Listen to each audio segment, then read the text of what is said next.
Welcome to NC Political Tea, the show where North Carolina's political scene gets served piping hot, grassroots style. We're here to shake up the status quo with unapologetically conservative takes and a whole lot of Southern charm. From the halls of Congress to under the dome, we're exposing the deals, the drama, and the dirt that the mainstream media won't touch. Who's fighting for your freedom? Who's selling out to the woke mob? And who's about to get roasted? No fluff, no filters, and absolutely no time for spineless politics. Just bold Republican commentary, sharp analysis, and enough sass to make the left squirm. So grab your sweet tea or something stronger, and let's dive into the hottest headlines and juiciest scandals rocking the Tar Heel State. This is NC Political Tea, where the truth always gets served.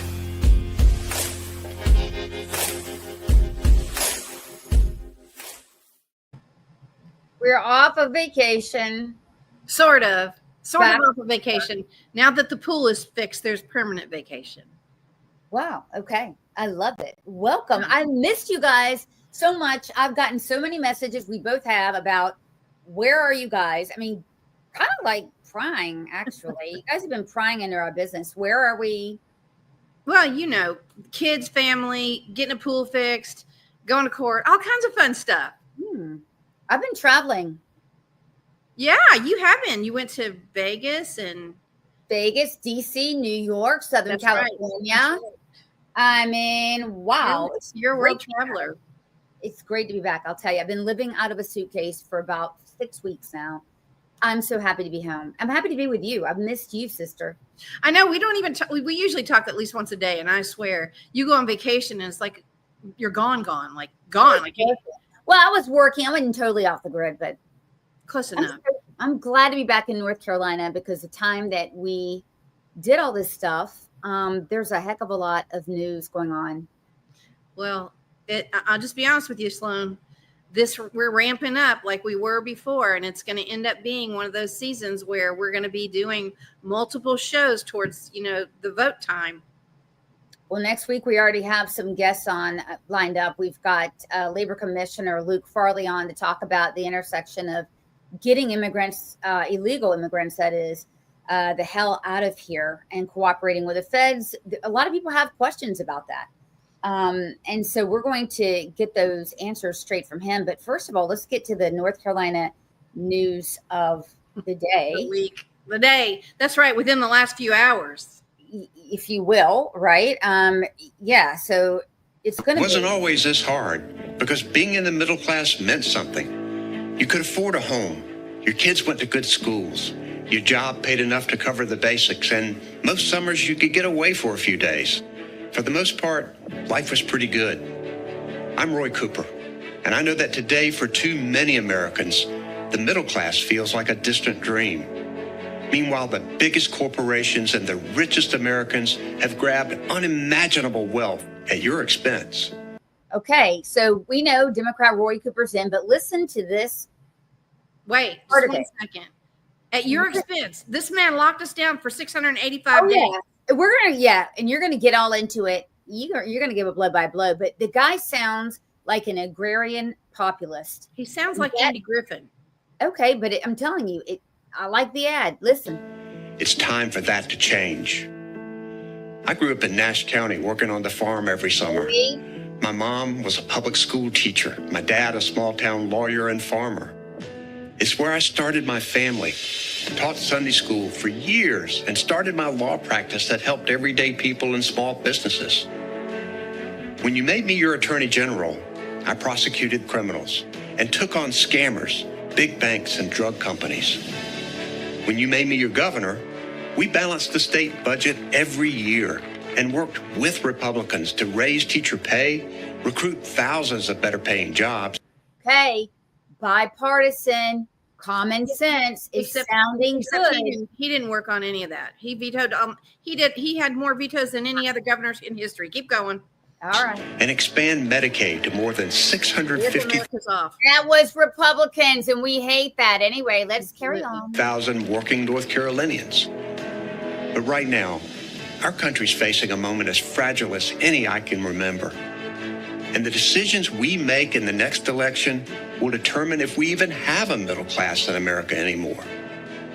I never really wanted to go to Washington. I just wanted to serve the people of North Carolina right here where I've lived all my life. I'm telling you, the North Carolina all my life is going to hit people in the heartstrings. I'll continue. Because Michael Wiley can't say that. Well, he can, yes, actually. Okay. But these are not ordinary times. Politicians in D.C. are running up our debt, ripping away our health care, disrespecting our veterans, cutting health for the poor, and even putting Medicare and Social Security at risk just to give tax breaks to billionaires. That's wrong, and I've had enough. I've thought on it and prayed about it, and I've decided I want to serve as your next United. Okay. All right. Look, we're in violent agreement here, but with he can't win. We're going to work our ass off to make sure he can't win, but it's a damn good ad, Margo. It's a good ad. It's very Mayberry. It's very Andy Griffin. Yeah. It's very middle of the road, which is what's really sad is a lot of that. There's lies all through it. We all know that. He's a Democrat.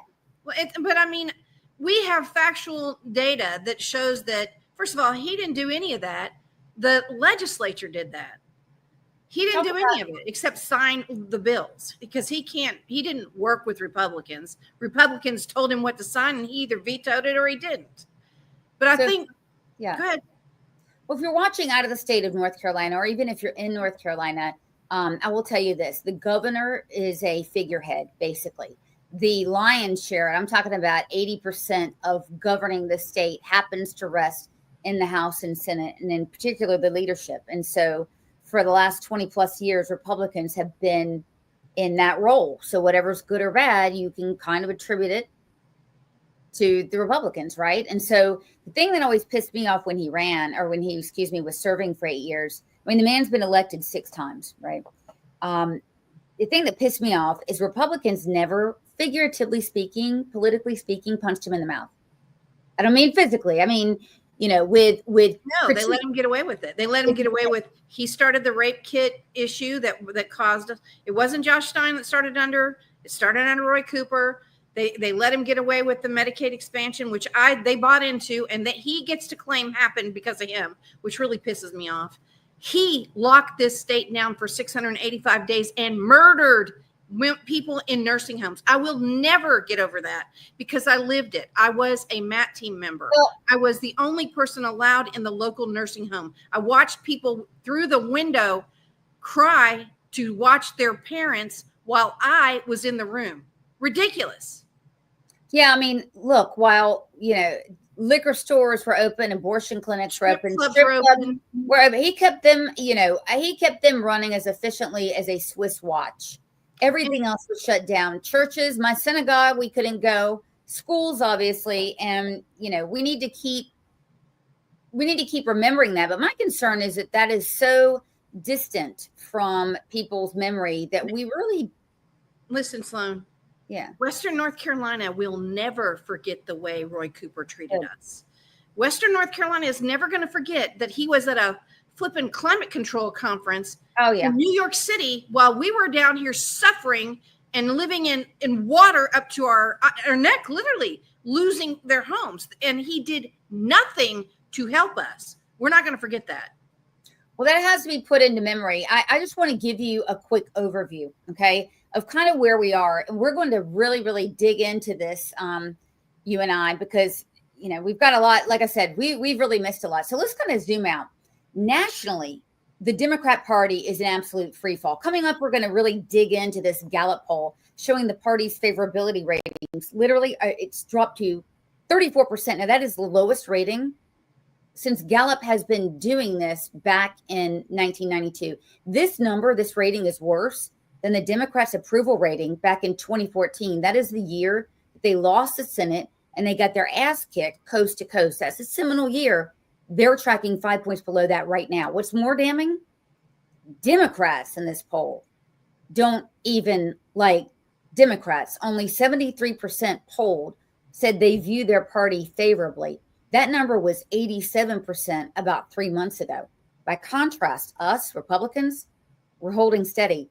91% of GOP voters are sticking with the party. We love what's being done. So that this is a difference between a party with momentum and a party that's in crisis. So now comes in Roy Cooper, the Democrats' supposed savior. By the way, brought to us by Chuck U. Schumer, who recruited and him. George Soros, don't forget him. Well, that's right. But Chuck Schumer's accredited with getting him to run. And now Democrats are hoping that his name recognition, we're going to talk about this, and fundraising can flip the seat. But I mean, what they're not telling you is this, and I'm very happy to tell you guys this because you need to know it and walk tall. North Carolina is trending red, hard red. For the first time in modern history, actually in the history of the state, Republicans are on track before the midterms, you guys, to overtake Democrats in total. Okay, in total voter registration. So is this year, December? Yeah. So this year, okay. Yeah. Republicans. So what's interesting about that statistic, Sloan, is Pennsylvania is trending more red than North Carolina, but we're all on track to take over the Democrat parties in both states. So there's an awakening in this country, and there's an awakening in North Carolina. There is an awakening in North Carolina, and I want to tell you that as of this year, we pulled ahead in active voter registrations. GOP is going to come the biggest party. Let me repeat that because it really bears repeating. Republicans will be the largest political party in North Carolina for the first time in history. That's the story. It won't be the unaffiliated will always be larger. Margo, political party. There's political party. Okay. Two of them. Right. All right. So let me just wrap this up. Democrats have not won a federal election statewide in North Carolina since 2008. That's when Obama was in office and Kay Hagan went up to DC. That's 18 years of losing record in statewide federal races. So I want to pump you guys up. Okay. And it's not because they didn't try. It's because their message does not sell here anymore federally. People see through it. They're tired of open borders. They're tired of the anti-police rhetoric, which Cooper has. They're tired, but also they're tired of the racial divides, the radical gender ideology being forced into classrooms and locker rooms with men for girls, tired of inflation, tired of open borders. They're tired of, people criticizing people that read the Bible. Cooper may have coasted to victory in the gubernatorial races in the past. Different story now. The DNC brand is total dumpster fire trash. The race will not be about vibes. It'll be about vision. What do you think? I think, first of all, I'm going to be very candid with you. I don't like the Republican front runner. I'm just not a fan of Michael Whatley's. I never have been. I think you need to be very transparent about that. But to know that him coming in the race before he announced, he's already neck and neck with Cooper. That's insane. But it also tells the story of what is going on in the state. Can I explain that? So today, Roy Cooper came out and he said, "Hey, help me," because according to Cook's Political, when I run against a paper bag with two eyes poked out, right? That would be any Republican that would run. I'm neck and neck. He's won 6 times in a statewide race in North Carolina. Did he win 6 times? No, wait a minute. Did he win? Because we didn't have a Republican statewide election board in every county. So did he win? I'm just saying. I get a little. Okay. The fact is, I know he won 6 elections. I cannot go back and rewrite history. Absolutely not. He's got name recognition. In fact, he's got 91% name recognition. Whatley has 32. And this poll is him and running against a paper bag, and they were neck and neck. So he's got that kind of record. Won elections, and he's running neck and neck with a paper bag. I think we're in pretty good shape, guys. But we can always F up a 1-car parade in the Republican Party. Well, I think the thing that's going to really determine what happens here is, can Whatley bring the money in? Because he really doesn't fundraise like earnestly. Any money we get in North Carolina when he was in the NCGOP came from the RNC. We only raised like maybe $2 million. Woohoo! If he's not able to bring the big donors in North Carolina, and I mean in North Carolina, I'm not talking about the RNC and the Republican Governors Association, or senators. If he can't raise money here, that's going to be a problem. Well, I'm going to sound a little bit like the protocols of the Elder of Zion for a second here, which I don't do. Last night was a very important vote in the Senate. There were two. I mean, this is a seminal watershed moment in the Jewish world. There were two votes, anti-Israel votes, and senators, Democrat senators, put them up there and voted. Okay, this is a big deal, and I'll tell you why. Jews, I mean, we're 0.02% of the population, as we've discussed. When it comes to political donating, punch way above our weight, in particular for Democrat candidates. Mm-hmm. So I'm telling you right now, that's going to be a very, very big deal, because I know big donors who are pulling out. So when you're talking about, and there's no one to fill the gap. And so wouldn't it be interesting if that money, because this is the biggest race in the midterms period. I mean, the balance of power is controlled by this race. What happens here? That's one kind of outside factor, right? When you talk about funding, it'd be kind of cool to see that money go to the Republican candidate, because we know damn good and well now support for Jews happens to be a partisan issue. And we know how Jews in the Democrat Party in North Carolina are being treated. And we know how the Jewish governor who swore in on a Tanakh, right, the Hebrew Bible, with a rabbi. So he makes a big to do. He's a big mahar, as we call it. He probably had barbecue at his celebration. Yeah, eating barbecue at churches. But anyway, besides that, he gets in and does all that, and he's kept his mouth shut about his own party acting as jihadists. Anyway, but this plays in when you're talking about fundraising. I'm not saying that Jews control politics, but they're big donors. So, we're going to have to see. One thing that I think is going to work in his favor, he's got Tim Walz's endorsement. Oh my gosh, wait till he gets Nancy Pelosi's endorsement, or Gavin Newsom comes to North Carolina, because let me tell you something. The last thing North Carolina wants to see is somebody from California trying to California North Carolina. Oh, he's California all the way. And I saw that commercial. And I really want to be honest with you guys. I mean, I'm not going to sit there and tell you, oh, well, we're on the upswing. We're going to go kick some ass.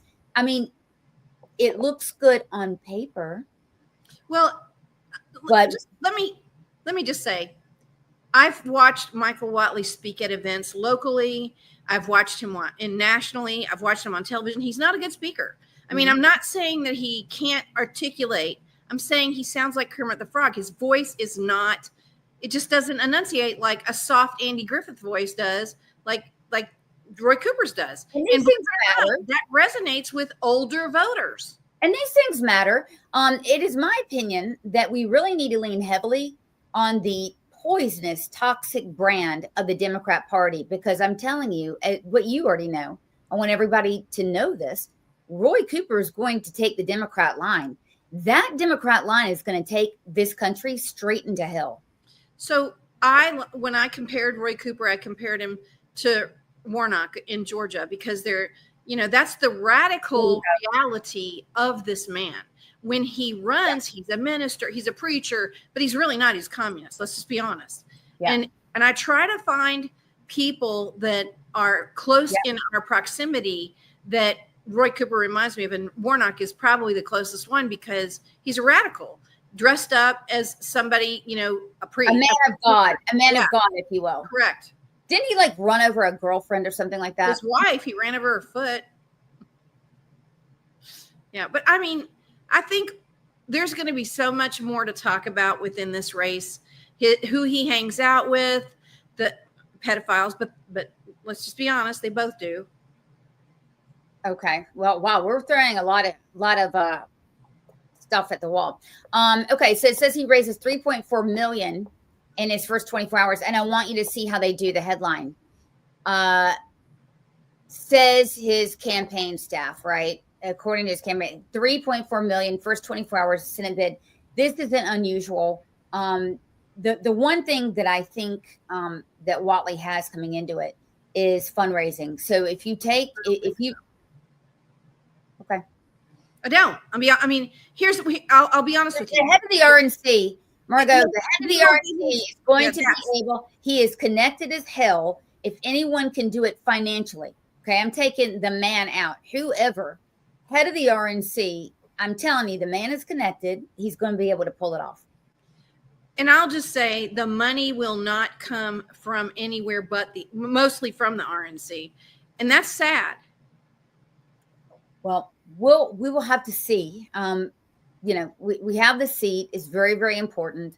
I'd rather have a paper bag with eye holes than Roy Cooper. I think we can all listen. I don't want to lose the seat either, Sloan. I want to be very honest. Just because I don't like him and I think he's underhanded does not mean I want Roy Cooper to win. That is absolutely not true.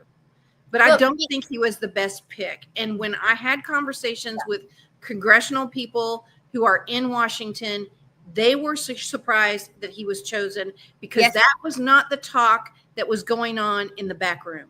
Well, look, I mean, I got on a show today. I was on someone's show and I came in just perfectly ready to hit these points about, that I'm making to you. This is a mainstream show. And they pushed back and said, we hear there's problems with Whatley and blah, blah, blah. And right now, guys, everyone tuning in, you know that you're watching a grassroots show. You know that we're going to have differing opinions. You know that this stuff is complicated. And you know that nobody else talks about it but us. So we're going to get into it. This is not we're putting someone up that's universally going to be accepted, like a Trump, for instance. That's not happening. So you're going to see bloodshed here. And I think it's fair to be transparent that he's not going to get the workhorses in the grassroots like Mark Robinson did or Michelle Morrow did. They're not going to turn out and knock doors for him. Yep. They're not going to try to fundraise for him. They're not going to invite him to Western North Carolina in most counties here because, listen, when Hurricane Helene happened, he was named to that commission just like Tom Tillis was, and we never saw him. Let me ask you this. What could he do to bridge the divide so that we can all come together and move forward as one party? I mean, he's not going to go on an I'm sorry tour. I can tell you no, that. What could he do? No, I don't know that he can do anything. I think it's water under the bridge, and it's going to be one of those situations where the grassroots will either hold their nose and vote for him or on principle let Roy Cooper win, or they will literally get out and push Don Brown. I know they're not going to push Andy Nielsen. There's just no way. But, I mean, I think there's a fair shot that the deepest grassroots who are really have never really sunk with Whatley since the election stuff at the NCGOP, who've seen some of the things he's done, like not let the Tillis censure resolution get to the floor and make us do it from the floor. I don't think he's going to get their votes. So the best he can hope for is that they don't take votes away from him. Okay. All right. Well, I mean, the conversation, as you pointed out, is evolving, but I want to show you, this is, this is who we're talking about right here. Whoops. Let me see if I can get this up. This Roy Cooper, he thinks he's Malcolm X. He thought he was Malcolm X in a mask, marching with BLM. We don't while we were locked down. While we were locked down and while his wife was flipping off children. While his wife was shooting the bird to children. Yeah. Right. So don't forget, his daughter went to an elite private school while all our kids are in public school, masked up, having to get a vax. It's so typical. Evelyn, I've heard a lot about Don Brown. I think we're going to have him on here because I would like to have some Q&A. But look, I've run statewide campaigns. I want to tell you all, I'm coming from a different perspective, I think, than Margo is. I've run campaigns. I've been behind the scenes. I've sweated out. I understand what having a candidate means. And another, by the way, we beat our candidate and they outraised us 7-1. It can be done during a primary. It can be done.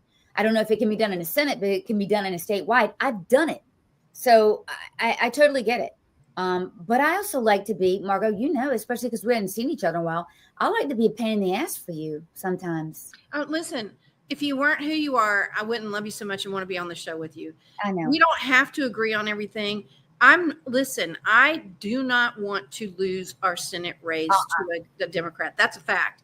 Yeah. But I'm not going to tell you who to vote for and who not to, but I will be hypercritical of this man who personally did things to me.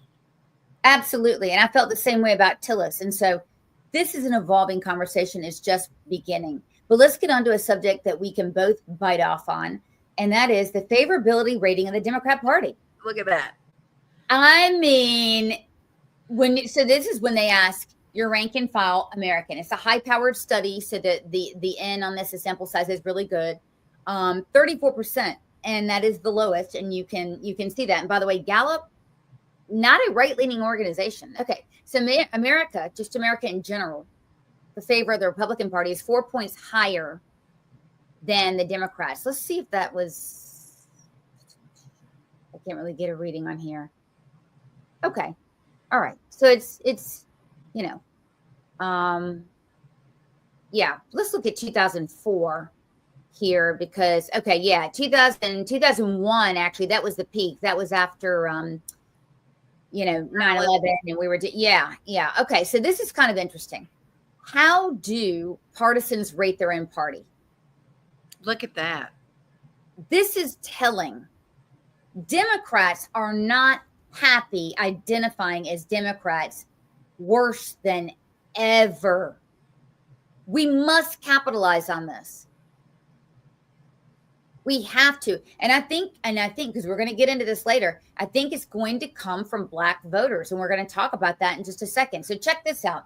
Americans' perception. So when you go out there and ask Americans, right, regardless of party, we have to be very careful here. Okay? Because only 36% versus 35%. We have a slight edge in who's able to manage the federal government more effectively. Can bring about changes that the country needs. Again, a slight edge. 42% us, 37% Democrats. I can't believe Democrats aren't, quite frankly, in the single digits. Well, I think, polling and this type of stuff is very subjective, and you got to take it with a grain of salt because there's this one and then there's another one. Gallup, yeah, I think Gallup's pretty good because they've got it's high powered, it's consistent. They've done it every year since '92. Yeah, and Rasmussen has a little different take. Yeah, and Rasmussen leans a little right. I like this because it leans a little left, and it's longitudinal, so I can, for me, social science wise, I can get a good read. Okay. Has mostly honest, this is such bullshit, has honest and ethical members in Congress.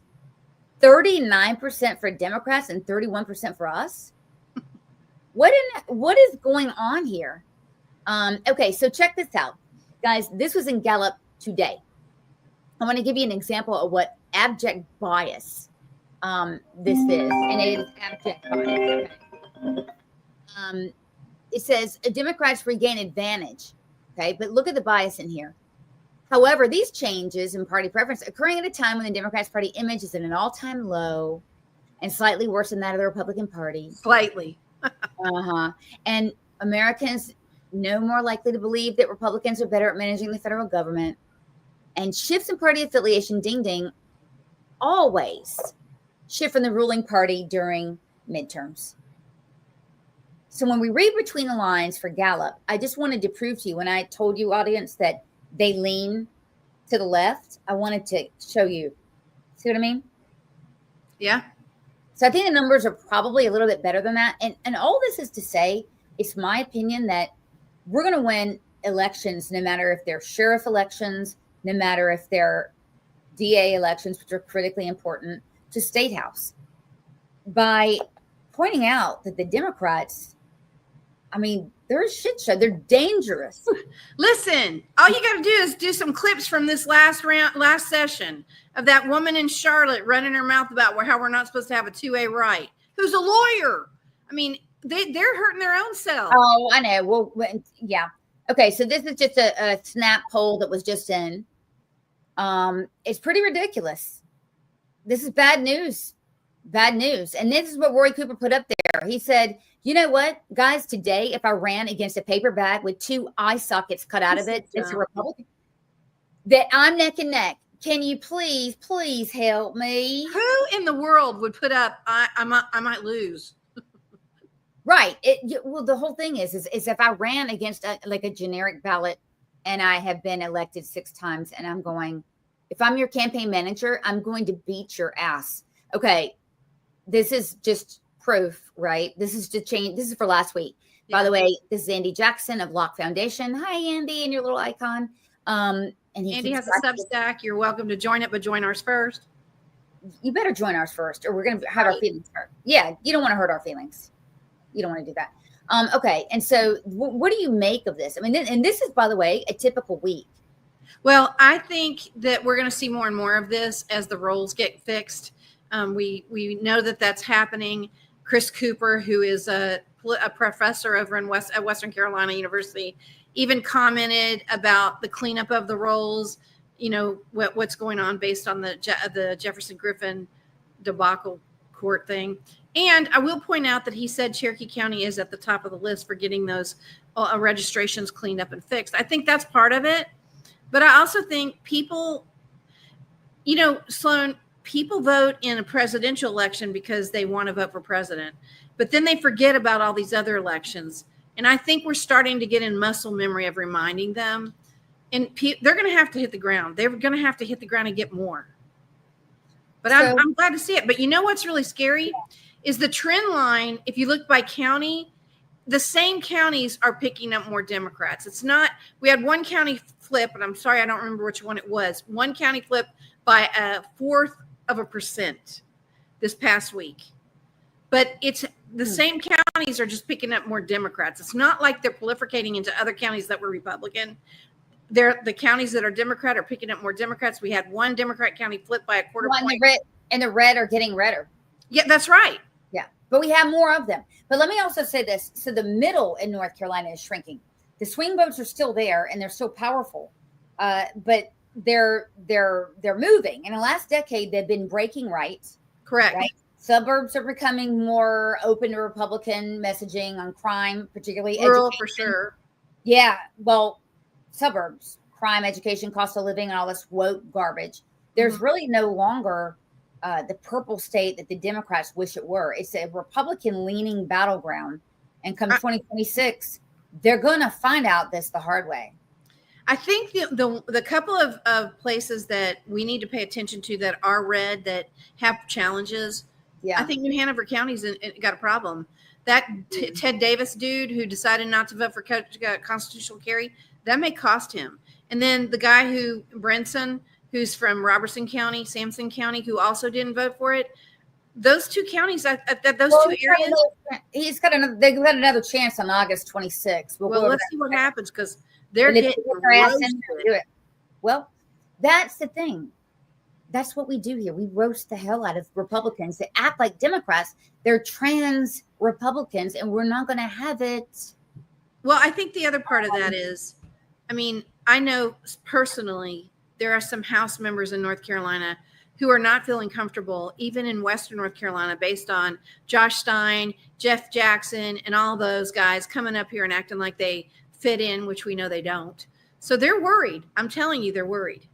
Well, when you get worried, get busy. All right. So next, and I can tell you on the DC level, guys, you're killing us down here because the reason why congressional approval ratings are so low, actually, this is called the Bubba effect. When people vote the right people in and consistently things don't change, they start becoming disempowered, if you will, and they start actually relying on themselves more and believing in conspiracy theories and all this stuff and uninvolved in politics. Sound familiar?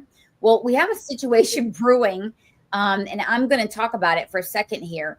The confirmations are lacking, and people are getting really pissed off. So let me tell you, I've got one simple message today for the U.S. Senate. Cancel your vacation, confirm these prosecutors, and do your job. Right now, 24 of Trump's U.S. attorney nominees are waiting. Go ahead. It's not just prosecutors. Now, the number one, wait, I just want to say this because it affects North Carolina. The number one person on the list next is Mark Walker, Congressman Mark Walker. That's right. And there are ambassadors. But let me tell you about this. Right now, there's 24 U.S. attorneys. So I want to explain this to you. I want to be very clear. Without the Senate confirmed prosecutors in place, the DOJ's sharpest tool is dull. We cannot have that. We're talking about the men and women who take down drug cartels, prosecute terrorists, dismantle gang networks, and bring even corrupt officials to justice. We've been seeing a lot of that, right? A lot of the Clinton administration and the Biden administration interview. These guys don't sit behind desks in Washington, D.C. They're on the front line in every state, every city, every federal court. But thanks to Democrats pulling these games and delaying, Republicans they're dawdling. Well, hold on. Weeks, months behind. The backlog is exploding. Go ahead. I was just going to say, I'm very mindful of what Lindsey Graham said during Obama's campaign. He wants his cabinet. We should give him his cabinet. And then I fast forward to Tom Tillis. I went along with every one of the Biden, not appointees you wanted. Yeah. Well, here we are being nice again, and it gets us nowhere. Okay, but here's the kicker. If Republicans recess in August like they planned without confirming this slate of nominees, we're handing control of wide swaths of the federal government back to the deep state. That's what America voted against in 2024. So what I'm telling you is what you already know. Republicans are going to be responsible for that. So these U.S. attorneys are timing out, like in New Jersey and other places. Their acting status only lasts for so long. And believe it or not, get this, a federal judge in these jurisdictions get to pick the replacement. So in other words, Biden and Obama's appointees gets to pick the judges overseeing immigration. That's the problem. A judge and not the president, not the voters. Let me add, this backlog is not about just the prosecutors like we talked about. It includes our friend Mark Walker, right? Who's an ambassador. He's next up on the list. That's right. It includes people representing the U.S. all abroad. It also, includes things like undersecretaries, division directors, things like that. These are the ones who actually run the department. I can tell you, as someone who works in D.C. with a couple of these departments, they're very lean right now. They're gutted, and they're low on staff who can appoint other staff to refill those positions. I don't want to scare you guys, but it's a situation.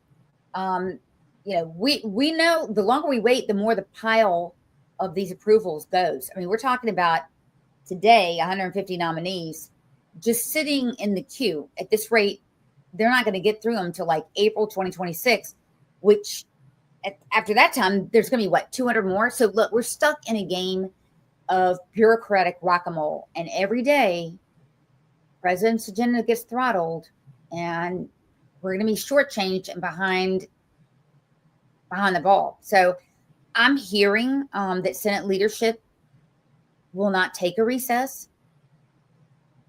I believe it when I see it. That's going to affect our midterms. Well, I'll believe it when I see it. I mean, because I'm telling you, if these things don't get done, people are not going to see progress, and that might affect our turnout. I agree. Totally agree. So let's get to vetoes. Let's get to good news. Well, wait a minute. I just want to say one thing. We've had a few good successes that represent North Carolina. Tony Tata has been Undersecretary of the Army. That's a big one. The Secretary of the Army is also from North Carolina. There are lots of wins of people representing North Carolina in this cabinet, in this government, and I think we should be very proud of them. Mark Walker is going to be one of them. Dan Bishop is one of them. There are many others, and they're still looking for people. So if you want to trek up to D.C. and go work, and by the way, if you have a kid who's getting out of high school and doesn't know what he wants to do or she wants to do, ICE is hiring with a $50,000 bonus. Get them out of the house. They'll have government benefits. That'd be the coolest job ever. Can you imagine getting to train them with a gun and being able to go after bad guys and get a $50,000 bonus at 21 years old? Hell, guys, you might not see me next week. I think you might deputize us. I think you might have just described my dream job, and then you get donuts and stuff. And Tom Holman, you get all that. Yeah, and listen, not for nothing, your coworkers wouldn't be too bad to look at.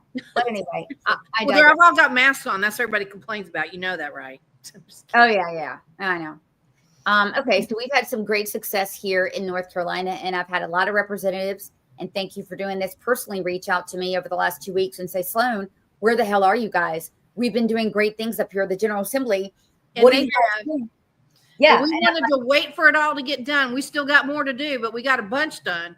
And I wanted to finish my vacation too. I'm not going to lie. Anyway, all right. So, there is an act to. Well, let me just say this from the outset.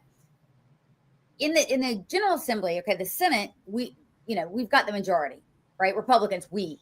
House, we have not the supermajority, right? So we need at least one House member to come over on votes. So over the last couple of days, we've had 8 bills that were overridden in the House, which means they became into law.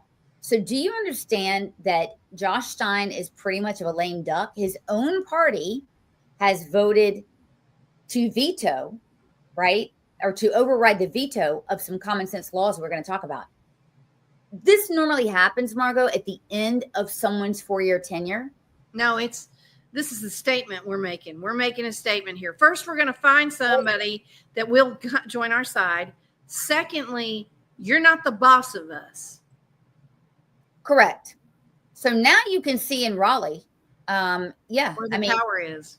Yeah, who has control. And we're gonna point out who the common sense people were in all this. But here we go. So an act to amend charter school laws.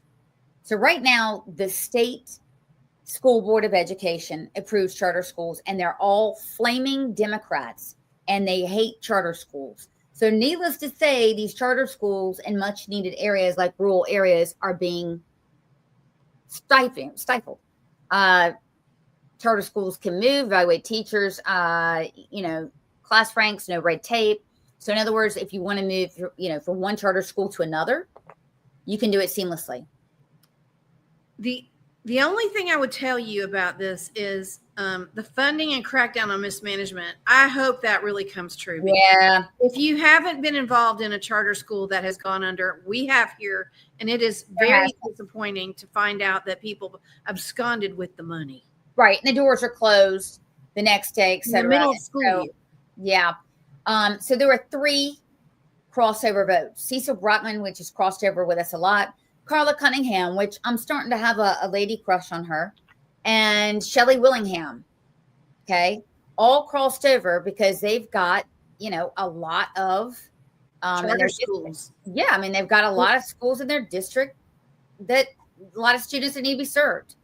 Cecil Brockman is in the same area that Sam Page is running in, that Phil Berger kind of handles part of it, like that Pleasant Garden in Jamestown area. So, and he has basically said, kiss my ass, I'm going to vote the way I want to, which I give that man some credit.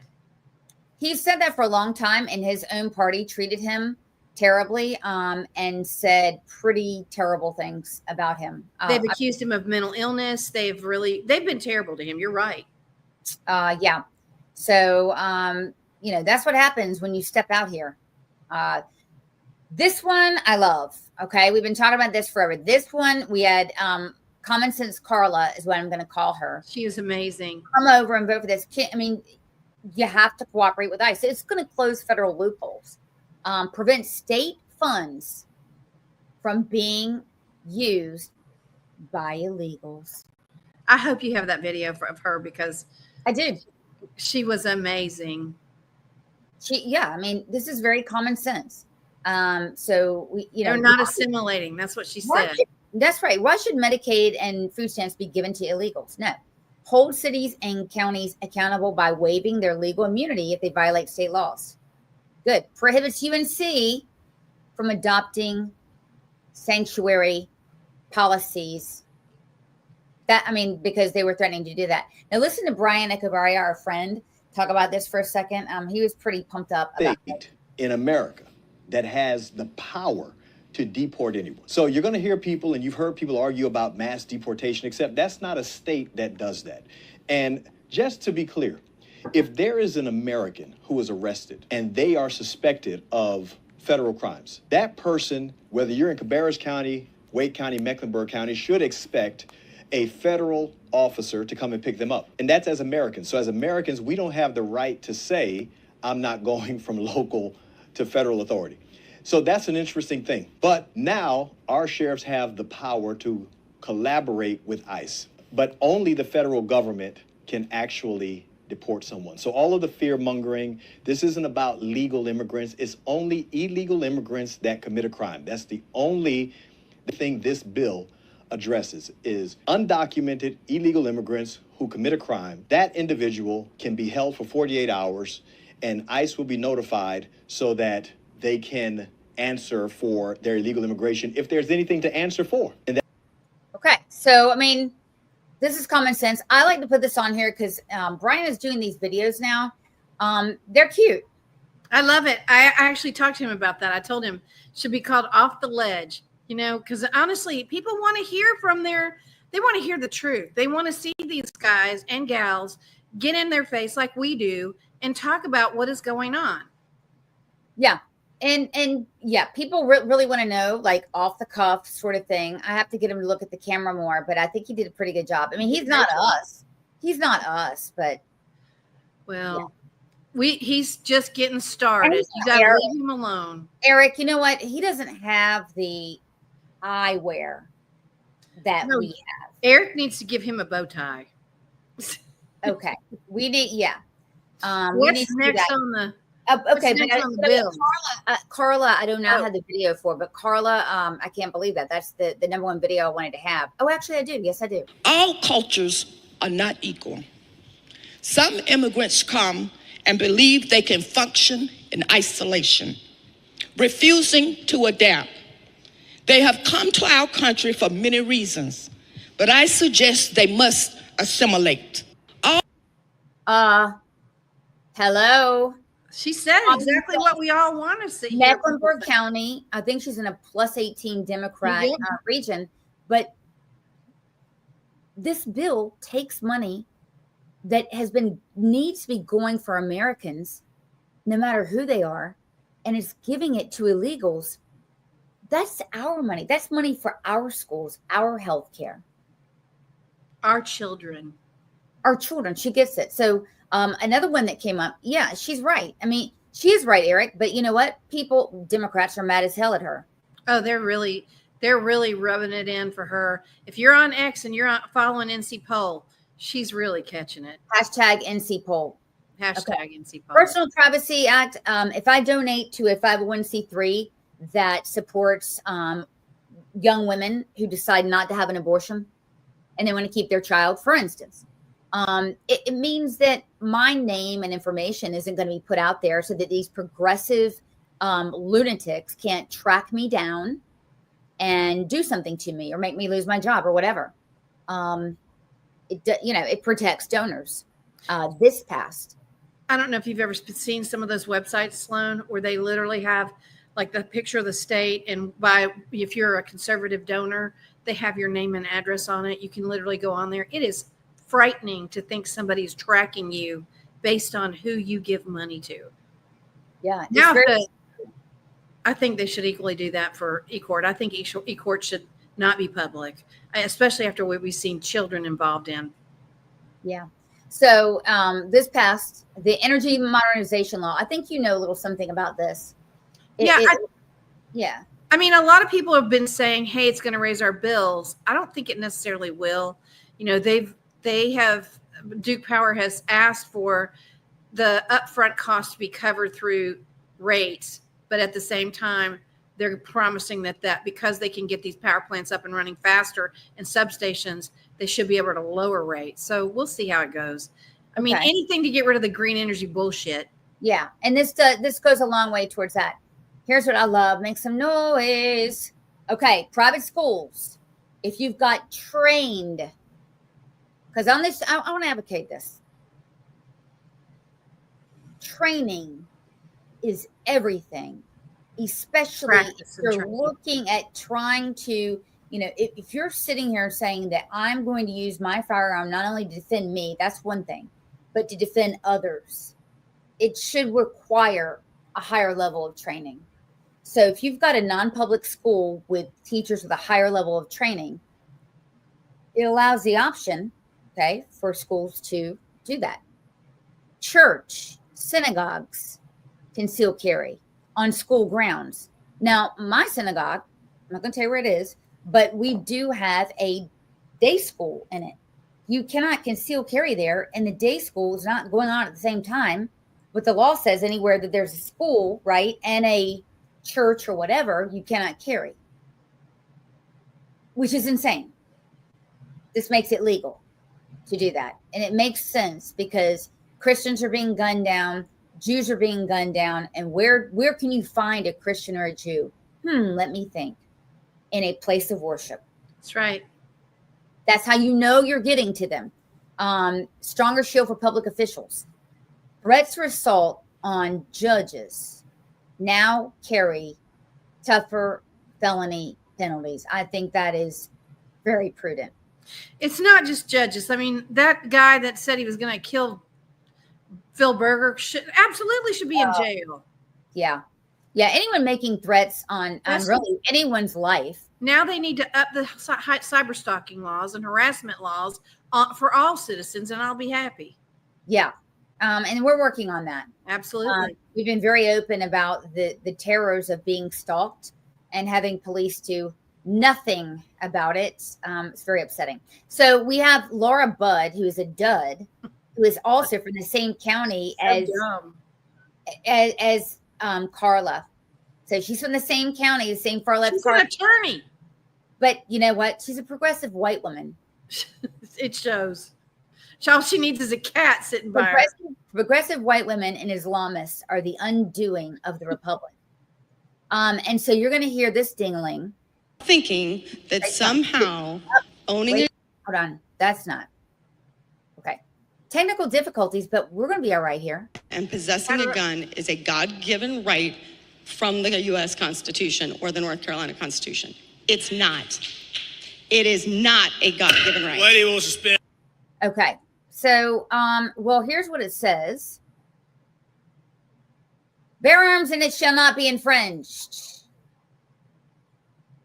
I just want to know where she got her law degree because somebody needs to call her and take it back. There's so many lawyers that don't know shit. I think she's one of them. I think that she's going to pay a price, maybe not in her. I think she's in a plus 20 district where, you know, they believe in security, their own private security, having guns. But yeah. So another law that passed, and I absolutely love this, and we talked about it, is the anti-squatter law. And who best to explain it than me and you, circa March 2025. Ready? Ready. Oh, I guess I'm not. Hold on. You know what? We're not perfect. We try. We're not quite there yet. So check out this bill. This is Biggs. Actually, let me go back. Who is on this? Oh, Biggs, Kyle Hall, Howard Penny, Julia Howard, and Steve Tyson. So those are the reps that are doing this. But let me tell you about this bill. It's really an anti-squatter bill, but it allows for really fast removal of squatters. I mean, you can get them within 24 hours. You do not have to go through the eviction court. Look, we've had illegals come here to Airbnbs or to people's property, illegals, and you have to take them to court. It is an onerous expense, and it's absolutely heartbreaking for the owners of private property to have to wait up until 90 days to boot squatters. Can you imagine if that happened to like a second property of yours, or if you went out of town? It happened to us. It actually happened to we have a family farm out in the middle of rural North Carolina, very far away. And we actually had a squatter on our property, and we had the sheriff have to come out, and you have to, first of all, notice them. Then they have all this time to get out. 90 days, something like that. You have to pay them. You got off the property for like 2 days and then came back, and the process starts all over again. Oh, okay. So that's not going to happen again. And so the squatter bill has been passed. That's a common sense. Why would radical Democrat Governor Josh Stein object to that? I don't think it ever got to the veto process. I think that one was not one that was vetoed. I think it actually just went through the process. I don't know. Maybe I'm wrong. I don't remember. But, look, we're talking about Josh Stein, who if it has anything to do with safety, smarts, or children, he's not going to sign it. Well, for that matter, why would he also the bill that defines male and female and says that's right. We only have two genders in North Carolina now. North Carolina officially recognizes two genders. That also got a veto override from another Mecklenburg Democrat. And so Mecklenburg Democrats, I mean, there's some independent, thinkers there. Carla and this guy Majid. Except Laura Budd, she's kind of dumb. She's a dud. Laura Budd is a dud. But, it defines that, and it protects children from porn by saying there is going to be age verification of 18. I think it should be 21, but 18 before you look at online pornography. I think another piece of this that people just didn't understand is there was Peyton, which you and I worked our rear ends off to get Peyton to the legislature to speak about boys and women's sports. Yeah. All the work that she had done would have been undone if that bill had not passed. All the work that all of us did. Yeah. Yeah. All the work that all of us did. You and did. Yeah. Yeah. I mean, and so thank goodness that we had one sensible Democrat, but Democrats are very dangerous. Very dangerous. Dumb and dangerous. That's not a good combo. I'm telling you, some are not dumb, they're devious and dangerous. Oh, that's true. Yeah, we've got to be able to articulate that message. So I want to end up with this. Margo has been a fitness buff for a while. We're into the workout thing. I just spent my life working out, etc., to the point I'm about to kill myself. Physical fitness is so important to your mental health. It's important to all this stuff. And Obama, in his infinite wisdom, which is zero, took out the President Fitness Challenge because it was too competitive. Did you know that? He's such a jerk. I did. I know you got that badge when you were in school. I know I did. My dad was like, "Where's your badge?" Had to run a mile. That's right. Had to do, I think, 50 sit-ups in a minute or something. 50 push-ups and pull-ups and push-ups. Yep. All that stuff. Yeah. And, this is funny, kind of in and out of this. I graduated high school, or I went to high school rather in North Carolina, graduated in Florida, but I had to shoot skeet. So shooting a shotgun was a part of PE. Really? Mm-hmm. That's awesome. Yeah. Yeah. And PE was mandatory every day. So now I know you will be surprised, but I used to run the hurdles and I played golf. Okay. All right. Track and cheerleading here. All right. So yeah. But kids who do not do sports, they have nothing. Your child did competitive sports. My two do it. But for a lot of parents, especially if you're a single parent, you don't have that opportunity. Yeah, you don't have that opportunity for your child, and so they need to have PE. And it's expensive. It's really expensive. Being a single parent that did competitive cheerleading, competitive dance, competitive gymnastics. Well, yeah, I mean, you're traveling, you're doing all that. But we're making America great again and healthy again, because today President Trump was flanked with pro golfers, Triple H, who I love pro wrestling, and others. LT was there. The kicker, what are these? I don't know his name. I forgot his name. I think he's with the Chiefs. I think he is. Okay. Yes. And then I think Shembo, who is going to be speaking, is the golfer. But he's very smart. He's getting these pro athletes who have lived the life of fitness to come out and talk about starting this up again. So let's put this. To be honest, I never would have thought that this opportunity would have been here right at our doorstep. We have an opportunity at being the 70th anniversary of the President's Council on Sports, Fitness, and Nutrition to literally change the fabric of kids' lives. And our first initiative is to bring back and reignite the President's Fitness Test, and then also reestablish some key other metrics on guidelines around building some communities, and also, again, with the president's initiatives around college, we think we can help in that regard too. But we've got a great established council with us that we believe we can change the fabric of our communities and kids' livelihoods for the future generations that are to come. I can't thank you guys enough, and looking forward to making massive changes in kids' lives and in our America's future. Thank you. Okay, so that's great. So we just had a viewer This is very informative here. Okay. Was patterned on military admittance and readiness. Mm-hmm. That makes total sense because, over the last, 8 years, we've read that a lot of these guys, a lot of these youngsters cannot pass basic fitness tests to be in the infantry. Listen, Central, you need to come back and hang out with us. You're smart. We like you. And that is actually very interesting because that's one of the things they have to do in boot camp. So now the correlation is right there. So what you're saying, and this totally makes sense, and this is what RFK said, who was there today, is that health and the health of this nation is a national security issue. Yeah, and warriors need to learn how to be warriors in junior high and high school. Fit people are harder to kill. That's right. That's right. Mm-hmm. They can run. That's right. And fight. So on that note, we're going to get it. We're back. First day back from vacation. Okay. On Tuesday, we're going to have who? What's happening Tuesday? Dodgeball. Dodgeball is. I love dodgeball. But here, Central, if they bring back dodgeball, are they going to have these woke rules where they're the ones that get hit? You can only hit your gender. You can only hit your color. All rules go out the window when the ball hits the court.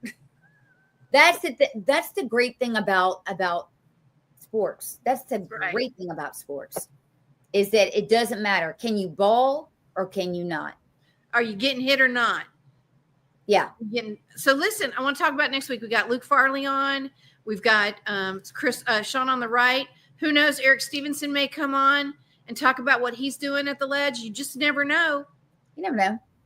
You never know. Hell, we may have President Trump up in here. You never know. You never know. Okay. Y'all have a good evening. All right, guys. All right. See you on Tuesday. By the way, share this with 10 people and hit us up on Substack. Good night. That's a wrap on today's NC Political Tea. We hope you're leaving sharper, spicier, and ready to take on the political craziness in the Tar Heel State. If you loved what you heard, or even if it made you mad, don't forget to subscribe, leave a review, and share this show with your friends, family, and that one coworker who just needs the truth. Follow us on social media to stay in the loop and get your daily dose of conservative fire. And remember, here in North Carolina, the grassroots grows stronger when we stand together. Until next time, keep the faith, keep up the fight, and don't let the left water down your tea. This is NC Political Tea, where we spill it like it is.